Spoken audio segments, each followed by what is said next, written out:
the same. And there goes your recording notice. So we already have a couple of people chiming in. Can you see the chat? Let me see, make sure you got access to the chat. Or at least to the comment section. Do you see the chat bar? Yes, Okay. I can. Yeah. Awesome.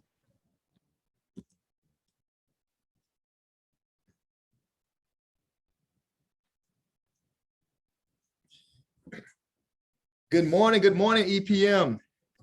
Candace, I'm just talking right now, just to bring people in. So don't worry, we haven't started officially yet. I'm just letting the numbers climb up and just trying to get some engagement. EPM, what's up? It's Friday. Dare Z. I am back hosting Empower Hour Live, and this is awesome. I haven't done so in what seems to be months.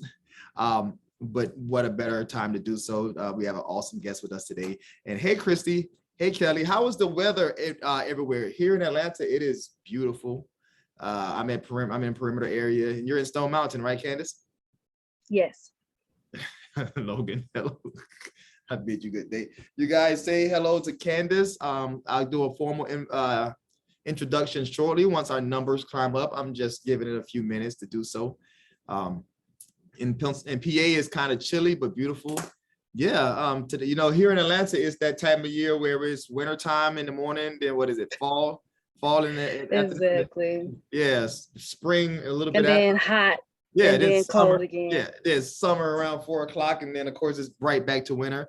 So then everyone is sick and everyone is sniffling and everyone is looking suspect now because now you can't even sneeze without someone thinking you have COVID. Exactly. Yeah, so that's always fun. So the leaves are finally changing. Yeah, my leaves are changing drastically in my yard. Yeah, I got a yard full of brown leaves, so it's going to be a weekend of blowing leaves and raking leaves for me, aside from baseball practice. What do you got this weekend, Candace? We'll be at the bar.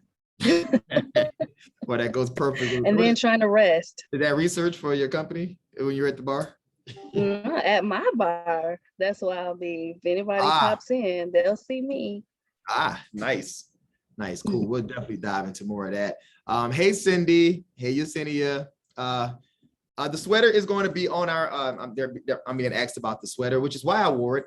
The sweater will be in our swag store. So you guys, we are not only will we have this sweater, but we have some long sleeve tees, some more fall wear coming in to our EPM swag store. So look out for that. I'm gonna get pictures to Blaine and Lexi, and they'll probably do a formal post announcing our winter and fall stuff very soon. So you're being a model today. I'm being a spokesperson, I guess. I'm just being a walking billboard. Yeah. How many more fanny packs can I order? Logan, you already have 6 fanny packs, man. How many fanny packs do you need? 6 more. All right, as you can see, Candace, we're a fun group. And I'm gonna, since it's 12:02, I'm just gonna go ahead and start the meeting. Okay. Hello, welcome EPM family. It's your boy L. Today is Friday, October 22nd. This is another edition of Empower Hour Live, just a good hour or so where we empower you and just try to promote you to be more about lives than just loans. We want to empower you. We want to build you up going into the weekend, and we hope that we do so and you come into the next week with enthusiasm. So this week we have Miss Candace Walker. She is actually, are you an Atlanta native or you just live in Atlanta now? No, I'm originally from Michigan, but I've been here several decades. Okay. But I still claim my Michigan roots, though. Of course, yeah, that's just how you do. But okay, a long-term Atlanta transplant. She is clearly super smart. She's a forensic scientist. Is that what's the title? She does voiceover. She does voiceover work, and she also she runs and owns a Vibrary, which is a wine library. A social spot where you can actually read while you enjoy wine. It's located in Stone Mountain, Georgia. So we are definitely going to dive into that. Let's start from the beginning. What school did you go to? I went to Loyola University in New Orleans. That's the HBCU? It is not. It is very far from an HBCU, but we were surrounded by HBCUs because there are a lot of colleges in New Orleans. And so I still was able to get some of those experiences. Awesome. No, that's perfect. I went to art school, which was very far from HBCU, but I spent a lot of my time in the AU Center here in Atlanta, so I got some of that love. But yeah, so there you went to school for what? What was your major? Forensic mystery and biology. Forensic mystery and biology. And like I said before, that to me, forensic chemistry. Oh, okay, yeah, I said mystery. Now, how I passed that part is a mystery, but it was forensic chemistry. I heard you say chemistry, but I said mystery. Sometimes, for some reason, my brain translated chemistry to mystery. But yes, forensic chemistry. So like I told you before we got on live, that forensic is profoundly interesting to me. I often worry that if someone were to read my web browser, they may think I'm a serial killer or trying to be one, because it's all forensic files. It's all, first 48 hours. It's just all this murder mystery stuff. It just really interests me. It's very interesting to me the way they use forensics to track down cold cases and stuff that may have been, just even the fact that some DNA could be kept on file so that emerging technology can be used to catch a criminal, retroactively. That's just amazing to me. Christy Rojas loves forensics. Yeah, I mean, I'm pretty sure we all kind of do it. At this point, I don't even know if it's a guilty pleasure. It's just a pleasure that everyone enjoys. Like it used to be kind of secret, and now everyone loves it. I guess it's evident on shows. Yeah, all of the shows which I used to watch and now I no longer watch. I very rarely watch television, to be honest. Is it because of time restraints or because it's not really true to life? I stopped watching television prior to all of the time restraints and constraints that I have now, but a lot of the not watching those types of shows was because it wasn't realistic, and I was just like, okay, my brain cells are going away. It is, as I grow older and I learn more and more, it is extremely hard to watch TV sometimes when you know the reality. Like as I've learned about guns, now when I see things happen on TV shows with guns, I'm like, that's not real. That's not right. Right? Yeah. Why didn't they just take a few seconds to do it right? It would be just exciting if you did it right. Like you could dramatize. Yeah, well, it's really interesting, but I prefer to watch things like that are predictable now. So I watch a lot of Hallmark Channel, like cheesy, very feel good, because it just really helps me to balance between the emails of the worst of humanity, right, and then like, oh, this fluffy, nice thing. So right, that's what I do. If I am watching television, it's something that is not related at all. That is a big difference between a magic Christmas globe that grants wishes and blood spatter. Exactly. So yeah, so your field of forensics wasn't necessarily in like the thick of it, huh? It wasn't in the field, according to what you just said. Right. So no, I was not in the crime scene unit. I always worked in a lab. I initially started in the drug chemistry unit discipline. So we were assisting with testing different kinds of suspected drugs. I transferred from that to the firearms unit. So actually, I'm a firearm and tool mark examiner. As far as what I've been testifying as an expert witness.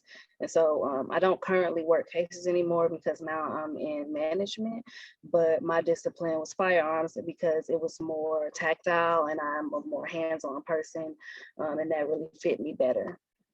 Did you have to learn how to like fight? Did you have to take defensive classes and sort and to work just be in your field? I'm just curious now. I had to disassemble and reassemble hundreds of weapons and sit at the microscope for hours and just learn just how the mechanisms work and why certain marks are being made and things like that. It's very, very interesting to me because I'm a try to figure it out type of person. But I didn't have to learn how to fight anybody. I think that one was anyway. So you're the one that could like detect the chamber lines on a bullet to find out what type of gun it came from and stuff like that, or the chamber markings. And that is so amazing to me. So you're more in the lab instead of in the field. You like lab work. Yes. That the way you just painted it does sound intriguing too. I myself, I went to school at Savannah State for a small amount of time for marine biology. When I was coming out of school, I had a struggle, internal struggle, trying to decide whether I wanted to be a scientist or an artist. Long story short, I went with an artist, but with my science, it was because of the science part. I was in love with the glamour of being in the field. So I grew up watching all these nature channels, and I wanted to be out in the ocean, and I wanted to be studying like real life stuff, like big fish or just fishing, just marine life in general. But I ended up being in the lab, just like taking in molds and algae samples and just doing that for hours on end, and it just de-glamorized my whole outlook on it. So I'm not a fan of the Yeah. lab. Yeah.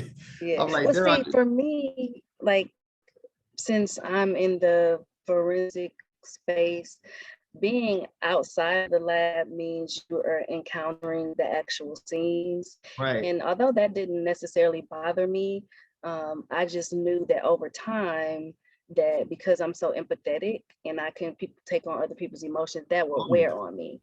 And that would affect how I'm actually doing my job. And so being in the lab, it kind of gives you enough space to be able to look at things objectively so that you can do the best that you can for that case. A question just popped in my head. In your field, do they lean on things like, have you heard of the Clifton strength test or any of these personal evaluation tests that you have where they kind of pull your strengths out and stuff like that, like how yours might be empathy, so you'll kind of know to shy away from a certain type of a job. Does your Yes, they have that, and we've taken that as a supervisor level. So right? it's not just a common thing for everybody, but most of the time you're already in your role when you take the test. So it's not something that you know. So you have to kind of be self-aware. And Uh-huh. I've taken plenty of personality tests, and I know at this point how to trust myself and trust my gut. And so I just go with what I know will be best for me. Maybe they should get that test out at the beginning. So I people, think so, because some people get here and think that it's one thing and it's not, and right. they don't make it. Right, exactly. Yeah, could definitely better prepare them for the thick of it if they know, you know what, I'm not really that empathetic, or I'm super empathetic and I'm going to sit here and take every case home with me, you know. Yeah. So, oh man, I can't imagine. I have a friend that's a cop, and he takes a lot of stuff. He sees the worst of humanity, but I can't imagine what someone doing forensics would see. You guys see it on a microscopic level, and that's just a Yeah. whole new universe. It's interesting. It's Very, interesting very. for sure. So that's just one of the many things you do. So you're multifaceted. And I absolutely love that. Let's just go to the second thing. You said you actually like to. So this is build off the Hallmark type thing. So the theme, you like to do things that are a little bit more bubbly, and so you do voiceover work. I love that. Yes. What type of voiceover work? Yeah. I want to be a cartoon. So that is my ultimate goal, to be a cartoon. And I've gotten some gigs where it was animation. They don't call it cartoon, it's Right. animation. And there are obviously different types of animation. So they have video games and all of these other things. But I have enjoyed the journey of learning how to do like just regular commercial stuff, and even liking my own voice. So when I started, I couldn't even stand to hear myself. And I'm like, oh, that's how I sound. That's how people hear me. And then as I got more comfortable and confident and practiced and just realized everybody has a unique tone and how they speak, and it's Right. beautiful. Right. And so like, I just leaned into that, and I've been doing pretty well. Who do I do voiceovers for? I don't have an agent, so I just Or what have you done whoever. voiceovers? Or I guess what have you done? Like where has your voice been utilized? Okay, so it's on a cartoon called Reagan's Room on YouTube. Right. I've done a commercial spot for a charter school on 107.9. Okay. And then I've done a lot of out of state things. So political ads in different states, different companies like Walmart, internal voice things. I've done an award ceremony for a big company. So just different things like that. I often wonder how the person who did the voiceover on our GPS, like how he get that job. Like how did he or he or she I actually Audition. It's about auditioning, and then if the producers like you and your work quality. So yeah. all right. So yeah, I mean, like for a long time, my GPS was Issa Rae. So I loved it, but it just expired, I guess. Her contract just expired. I don't know. But all right, so what's your See, I dream? don't even have the voice activated on mine. Yes, yeah. My dream voiceover, I want to be a cartoon for Disney. Okay, for Disney.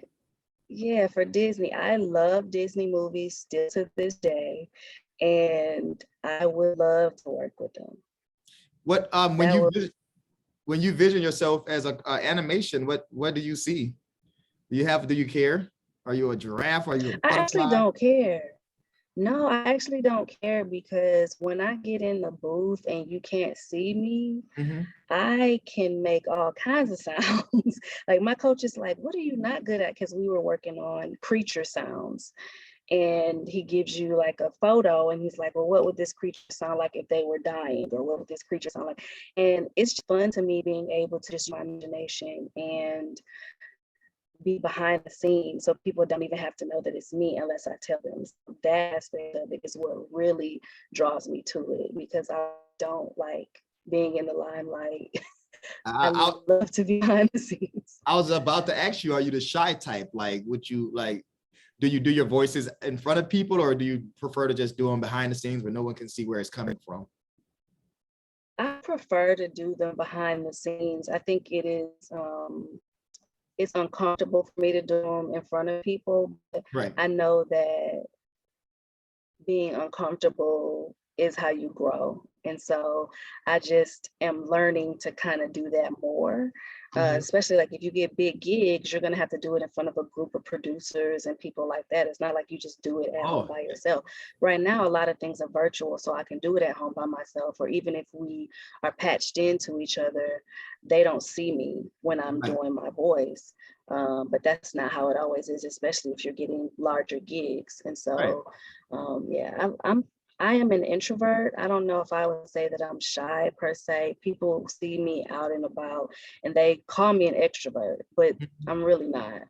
Right. You might be introverted with your crafts, but extroverted with your personality. I don't know. I don't know. But I definitely feel you. Like because if you do blow up and get a awesome cartoon spot, you definitely have to pull that trick out in front of people. Like I forgot her name, who did Lisa Simpson. She was like that for a long time. And after a while, she got over. She was like, and even Cree Summer, she yeah. has done a whole bunch of voices. Like I love her. She's done a lot. Yeah, I like voiceover work. I love the talent. Like I love the lady that I cannot remember her name right now. Do you watch Bob's Burgers by chance, the cartoon? Okay, it's fine. But she has a very distinct voice, and it's actually just her voice. She's not even like changing it. You know, it's just her voice. So as soon as you hear her talk anywhere, you're like, oh, you know it's her. Yeah. It's just which is always fun. That way you don't even have to practice anything. So like, do you like legit practice in the mirror and just like see, you know what, I'm gonna write down this is gonna be my 13-year-old girl voice or something like that, and then you film that. So you have like a notebook of notes of yes, from observing. Like that's actually a technique that one of my coaches, like most people who do animation, you have to do more than one voice anyway. Yes, because it's just easier for the payments and for everything like that. And so you, like I said before we started recording, it's good to have about 20 voices that you can pull out. And there are different ways that you can kind of get the voices out of your body. But yeah, I have about 10 now. I have a notebook. I'm still working to try to get to my 20, but it's kind of like observing people and then thinking about, oh, is this a unique sound, or how am I, you know, where am I placing my voice, my body type of thing. And so, yeah. Yeah, do you change your posture and your mannerisms and everything? Yeah, sometimes it helps to embody whatever character you're envisioning, to move like them or to, you know, look like them somehow. Right. I myself, I do a lot of cosplay. And so I actually came to work today dressed like Captain America. I took it off because I had jump on with you, but Well, I mean, it's almost Halloween. You could I have mean, kept it on. I'm still like, I got this stuff here. This is me. So like, Oh, okay. That kind of would have been scary. I Yes. brought two costumes to work today, but yeah. So once I'm in cosplay mode, it's like I go into a different world. I don't take off my mask or anything like that or break character, and it's super fun. And so I'm pretty sure yours is similar. Well, I just was on a panel with Jabbar, and his company is Cosplay Your Way. Okay, Have you heard of that? I haven't. You It's should look into it because they travel, and it's for people of color in the cosplay world. okay. And I mean, it's pretty dope. Cosplay But yeah, your he way. spoke about it on the panel. Yeah, Cosplay Your Way. Okay. Yeah, I'm writing that down right now. I'll look them up on Google, Instagram, Facebook, all of it. I'm already a member of a group called ATL Cosplay, Beltline Cosplay, and stuff like that. I've been traveling a lot for work, so I haven't been able to jump into it, do all the fun Halloween stuff just yet. But we still got 10 days, 8 days. Yeah, we got some time. Yeah. So all right. So that's your voiceover stuff. But that's that. What is this here? Google Meet one-on-one cosplayer. Hey, thank you, Marcus. Okay, so we're getting questions about your book bar. Dara says she's looking at your website, and so this is a perfect segue. So aside from being awesome, a forensic scientist, voiceover artist, you are also a entrepreneur, a business owner. Tell us a little bit about your business, like actually what got you there. So you were already a scientist and you were already a voiceover, but that wasn't good enough for you. So you was like, you know what, which is perfectly fine. I encourage everybody to be pushed past the norm and add to their creative juices, get them out. So what made you want to do this next endeavor, and then tell us what it is. Okay, so basically how I started off is last year during the pandemic, I had a lot of time on my hands. Right. Okay. Yeah. I'm generally very involved. I'm in a lot of different organizations. I volunteer. I do all these things. And I definitely was sat down hard last year, like most of us were. And in that time, I didn't realize how much I was really neglecting the creative side of me, right. Just by being busy. Like you're just busy, busy, busy. You don't really get an opportunity for your brain to wander and for you to, visualize different things. And so last year, actually, the fruition of my work with the voice acting came into play, and this came into play. So these are I was taking voice acting classes for years and didn't really consider myself good enough and wasn't confident. And then I just said, well, just be consistent for 3 months and see. Mm-hmm. And then I did it and got my first paid gig. And I was like, well, I didn't even really have to do anything. And this is what you paid me.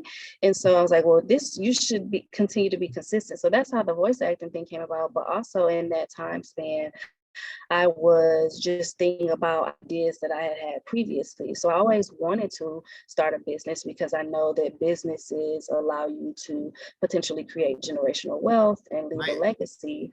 And that's important to me. And so I was like, okay, well, I'm family focused, and I would like to be able to give back to the community, which I do in other areas as well. Mm-hmm. But how can I spend this time? Just what can I do? And so there was a fleeting thought years ago with me and my former business partner and about starting a business together. And we didn't really know what it was. We just were like, okay, well, we both want to start a business. Maybe we can work together. We're both on a board together. And so the idea came back to me and I reached out to her and I said, hey, is this property still open? I saw it was vacant. The old owners are not there anymore. What's going on with this property? Do you know anything about it? And because she's in real estate, and she was like, well, actually, yeah, I know something about it. Like the last renter just vacated. The owner is looking for somebody. What are you thinking? I was like, well, I think I want to open like some kind of food, small plate bar or something like that. And she was like, okay, well, I'll talk to him and see, what the rates are, just giving me more information. And then a couple of days later, she said, oh, I'm sorry. The lease was just signed for the place. So I'm like, oh man, well, maybe it's not my time. So I'm thinking, okay, whatever. Things happen for a reason. And then like a couple of days later, she reached out and said, they rescinded their agreement. Are you still interested? I'm like, yeah, I definitely am. So I'm like, oh, they're not supposed to, it's supposed to be for me. And so I spoke with her, and then she kind of was like, well, have you thought about a business partner? And I was like, not really, but then I immediately said, well, that's half the expenses, half the responsibility. I'm like, yeah, let's do it. And so we started the process together. And unfortunately, she had some personal things going on, so it wasn't any beef or conflict or anything, but she just had to remove herself from the process. And then I had a decision to make, like, am I supposed to be doing this alone? And then I'm like, well, you were going to do it alone anyway. So maybe that's how it always was supposed to be. And so I just went ahead with it. And in the process of her still being on, we came up with the Vibrary concept. But then, I just moved forward with it. That is amazing. And see, and that's exactly why you're here. That story right there is what we want to hear, and we want to push out to empower just ourselves. That sounds amazing. What is the name of your business, and what do you guys do? It's called the Vibrary Wine and Book Bar. And yes, and it is a small space in Stone Mountain Village.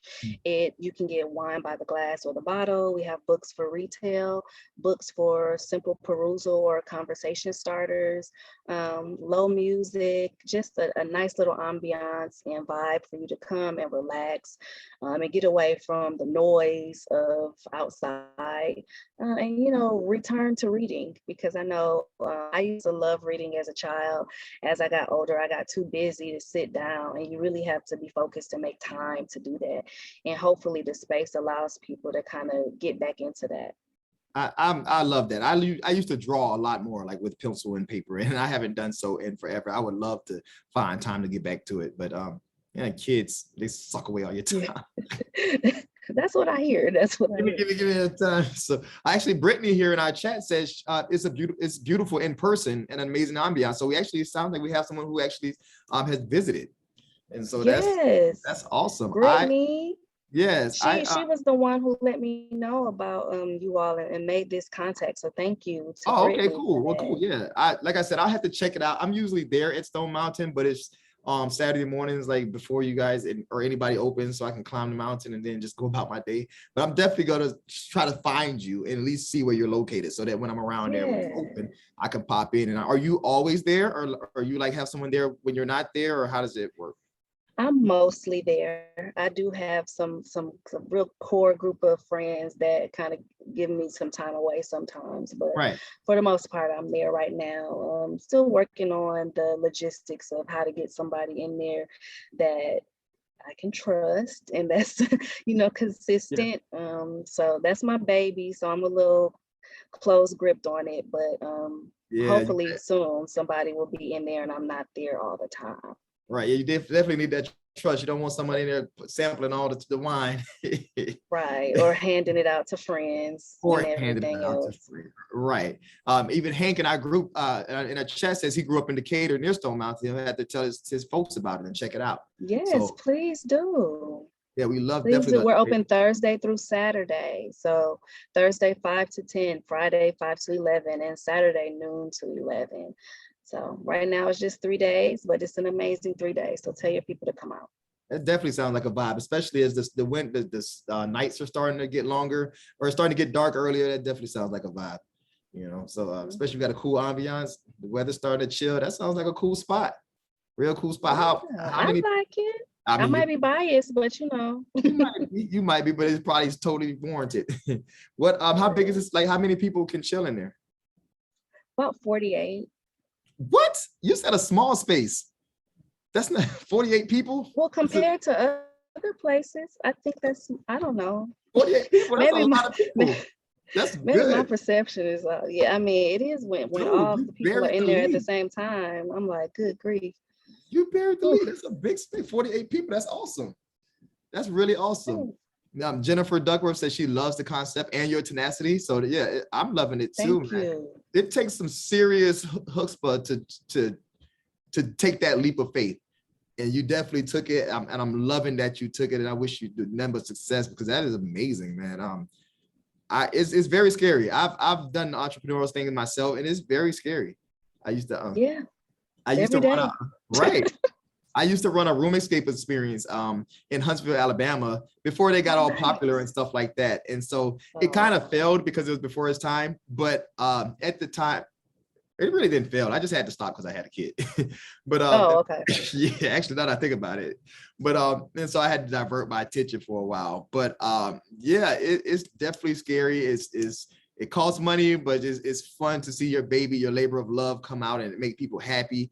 And so we even made the news and all kind of stuff. People are like, I closed that down 5 years ago, and I'm still getting calls about it today. All right, so Nice. it was pretty cool. But yeah, I love it. So you're open 3 days a week, and Mhm. right now it's just you. And so on the other days of the week, is that when you do your voiceover work and your forensics and whatever My else? full-time job. Your full time, right? It's a hell That's of a very demanding.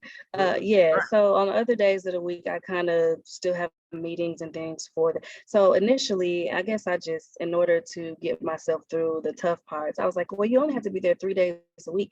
And I've always had multiple jobs. Like Right. that's just me. I've always been um worried about just being secure and having to take care of myself. And so I've always had multiple jobs. And so when I was starting this, I was like, well, if you've worked other jobs with your full time always, then you can do this because You it's could do it. yours. And Yep. you only have to be there 3 days a week. And that's what I kept telling myself, which was not true because it's not like I'm working for someone else. It's actually Right. my business. So I'm actually there mentally 7 days a week. Right. Right. And a lot Exactly. of times I'm there 5 days a week in the evenings for sure. Right. But I'm fine with that because I know my why, and I know that in the future I won't have to do that, and it is something that I'm enjoying doing and learning in the process. I love it. Matter of fact, you kind of just answered one of the questions in the chat, was how did you overcome the fears of, jumping out there and becoming a business owner? And it kind of seems like you just answered it. Yeah, I actually have overcome a lot of obstacles in my life. And so the business part of it was like, just bet on yourself. Like you've Right. done, even if you fail, so what? Like I like to prove to myself that I can do things. Right. And it's always something more than what I've done before, just Exactly. to stretch myself. And so as far as the business, like every day's scary. So I Yeah. don't know if I've overcome all of the fears, but I believe in myself enough and in God that Mhm. if this is what I'm supposed to be doing, then I will be doing it. And it might be uncomfortable. But Mhm. I mean, there are days where it's like, dang, this is how much you made. We need to pick this up. But then something happens, like a large group comes in and tips very well and makes up for it, or something like that. So it's always that, when I'm doubting myself, it's always something to remind me, like, no, you're fine. It'll be It's fine. no, I'm 100% with you. It's a healthy fear, and it actually starts to drive you after a while. It becomes almost a drug to get out there and keep producing. So that is amazing. And the other question was, how did you discover your why? And again, it seems like you kind of just answered that. Uh, Sorry, but I just no, talk. no, you're no, My you're apologies. 100%. You're fine. That's what this is about. Like your story is very empowering, and it seems to be resonating with our audience. How do you like charge?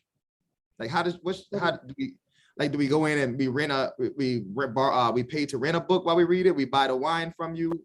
How does Oh, no, no, no, no, no. So there are books for purchase that you can obviously take home with you. I have like a mini library there where people can come and bring books, so you can read them while you're there. That's no charge. You're just primarily being charged for the food options, which are charcuterie options. We have a vegan and a regular option, and then the wine. Also have candles that I partner with the local candle maker. So when you come in there, it's very welcoming, and it's a relaxing type of scent that it's like, okay, I can chill in here. And we want you to feel comfortable and relaxed. And so there are also candles that you could purchase, but just, just the products, you don't have to, I don't charge for you to rent a book. Not yet, anyway. We'll Right. see. Right. No, but that's awesome. So you had your hands in all of that. You had your hands in partnering with a candle company, picking out the scent that's welcoming people into your space. You pick out the wine also, and the food choices. Like, that's a lot of stuff that you have your hands in, and it should not be ignored. That's just amazing. Those are the type of things that people have to take into account, or remember to take into account when they're, wanting to step out and do their things. It's a lot of moving parts, but it's not something that can't be done. By all, Yeah. you can definitely do it. Just keep in mind that you have to do it, and I love your story. That's powerful. Thank you. Like, so this is not a funny story, but a story I will tell. Okay. I was in a car accident on Friday, and I had 2 events that day. And after I called 911, it was a pretty intense car accident. It was on the interstate, multiple cars involved. I'm not well. I'm hurt. And I called 911, and I'm sitting there and I'm like, oh crap, I have events. And like literally texting people like, can you go to my core group of people that have helped me in the past, know how to run stuff. Can you go to the bar? Like, can you go there so that the people won't have a bad experience? And it's just crazy because, my boyfriend was like, you weren't even worried about like what you were doing. The first thing out of your mouth was the bar. Nobody's worried about that. And I'm like, no, I'm worried about that because really, you want people to have a good experience. And I mean, like, granted, I'm sure people would be understanding if it was closed because I was in a car accident, but how would they even get that message? So the initial taste in their mouth would be, dang, she didn't even show up. We paid her. What's going on? That kind of thing. So I just feel like as a business owner, and I don't have children, but as a business owner, that is your baby. And I was gonna say that. Yeah, you really have to take care of it, and you also have to be very conscious. Yeah, be very conscious of how it's perceived. Right. As well. I was just gonna say that, like, as a parent, because that's what you are right now with your business. But even if you hurt yourself, if you're in a car accident, if your child is involved, you make sure your child is fine first, and that's exactly what you did. That's exactly what I would have done. I mean, you want that customer service, you want them to have the experience, you want those reviews also and stuff like that. So it's all important. And I'm assuming that your core group was able to back you up. They had your 6. You're back? Yeah. Everything went off without a hitch. The customers had no idea that anything was amiss until they saw me limping in there because I refused to go home before I just went and put my eyes to see make sure everything was okay. Stayed there for about 10 minutes and then got kicked out and was fine because I needed to be in the bed on some medication anyway. But yeah, so it was interesting. I think we missed a question though. Do authors visit for book signings? I was going to ask you. That's where we was going, because you had mentioned events, and so I was gonna get there. Oh, I'm sorry. No, you're fine. You're mess up your group. No, you're fine. But since you did mention events, I was going to ask you what type of events that you have there. Do authors come in and do book signings, or what do you have? Sometimes you have music playing sometime, or do you have friends that? Yeah, so music is playing all the time. It's like on Saturdays, it's a little more upbeat. At nighttime, it's a little more chill, depending on the mood. Sometimes you will hear some neo soul, something like that, or Afro beats on Saturday. It just depends. But yes, I have different events. We're open to private events so people can book the space. And then also we have book signings that are open to the public. And so authors will come in and they will, showcase their book. We actually have one tomorrow that's between 5 and 7. So we have an author signing tomorrow. And so different things like that. The events part is picking up a little more because people are finding out about the space. They're seeing it. They're saying, oh, this is really nice. I can envision this happening here. And since we're closed technically to the public from Sunday to Wednesday, it gives you a lot of opportunities to be able to figure out, excuse me, what you would like your event to be or when. And so that's working out pretty well. That's amazing. And so, and do you guys have social media? You're all over social media, Instagram, Facebook, everything? Yeah, so on Instagram is _ the Vibrary. So V as in Victor, I, B as in Bravo, R, A as in Alpha, R, Y. And then on Facebook, it is the Vibrary Wine and Book Bar. Hold on, I'm going to type that, the Vibrary. Oh, I can type it if you would like. Oh, okay, yeah, go ahead and type it in. The Vibrary, yeah. I mean, that sounds like a whole vibe for real. That's amazing. And so, especially since you can accommodate 48 people, you know, that's a lot of space to have an intimate gathering or party, you know, especially, you know, for someone like, say they're turning 29 or 30 or 26, whatever, and they want to vibe out and wine, and you know, that's pretty cool. Yeah, we had a retirement party there that was very nice. We have some outside seating as well. And then we just had a reunion happy hour for homecoming, and it was turned up in there. I am loving this. I am really loving it. I'm definitely going to add you on IG. I encourage everybody to add her on Facebook and IG. And so you pick the wine choices, huh? And so, yeah, so I have assistants. So I'm not a sommelier, and I like to tell people that I like wine, but I don't think my palate is as cultured. I haven't gone to all the wine regions, and that's fine. I think that sometimes wine can be perceived as very stuffy, and very snobbish, and people, you know, they may not know how to pronounce something, or they haven't had a lot of experience with it, and so they only know like one type that they drink. And at the place, mine are specifically, they're closer to organic, so they have fewer sulfites and histamines, and that kind of just alleviates some of the headaches that people might have. It's a lighter and cleaner taste. So all of them are not organic, but I try to get them as close to as possible. So how they're harvested and things like that, you know, lower pesticides. And so I want people to come in and learn something new. Like, it's okay if you only drink, you know, sweet wine, because that's what your palate knows. Like, maybe we can get you a step further, and maybe you'll be able to like something that's a little less sweet. Or if you are, you know, somebody who is a very cultured wine person, and you traveled and you love this, maybe you can come to the place as well and still find something that you will like. So I want it to be a good meeting place in the middle, so that there's a good community there, but that everybody feels welcome, because I don't think that like being uppity or snobbish is community oriented. Break that stigma. I actually just added you on Facebook, I mean on LinkedIn, and I'm loving this page. I like your logo too, the Vibrary. That's dope.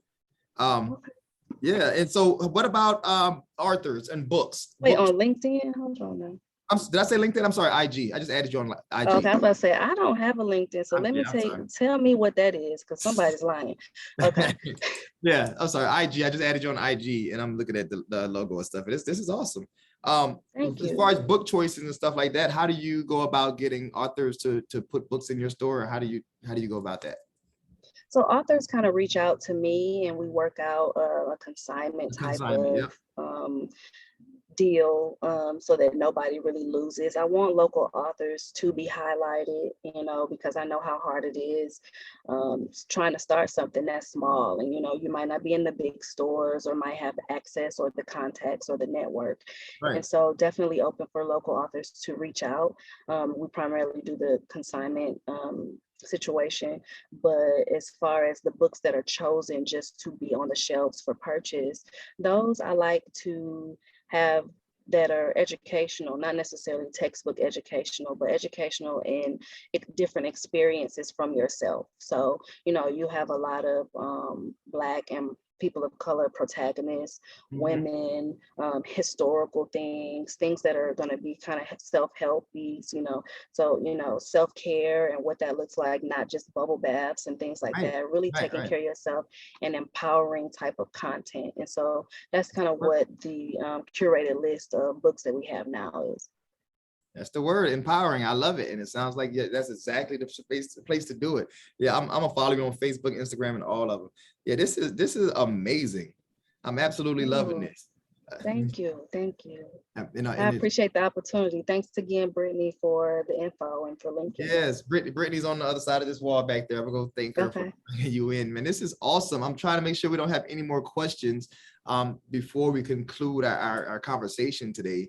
You were actually very empowering. Oh, there we go. What type of crowd do you normally attract? Oh, everybody. Everybody. No, I mean, I have my regulars, people from town. I have people who just have Googled wine and I pop up and they come and visit. So sometimes it's couples, sometimes it's groups of friends. It really, the age wise is 21 all the way up until, how old is Miss Scotty? I think she's 70 something. Comes in with her book on Saturdays and drinks her Chardonnay. So Right. it is definitely a lot of different groups of people that come. That's Have you dope. thought about or looked into branding your own wine? Yes, that is the next step. So I partner with a vineyard, Kaya Vineyards, actually in Dahlonega. And so we have some Vibrary label wine. The next step is for me to be more a part of the process, but that I have to do that prior to them harvesting. So I kind of got on with them late, but the next step is for us to do that. Man, I love it. Do you have any plans to expand past this area? Put this Eventually, people have asked about franchising and putting it in other towns. I kind of want to get my feet completely muddy and wet and dirty and then back clean in where I am now. And so I do want to see some type of expansion, but I'm not really looking at that just yet. Nice. Would you add wine flights, which pairing wines with some specific dishes?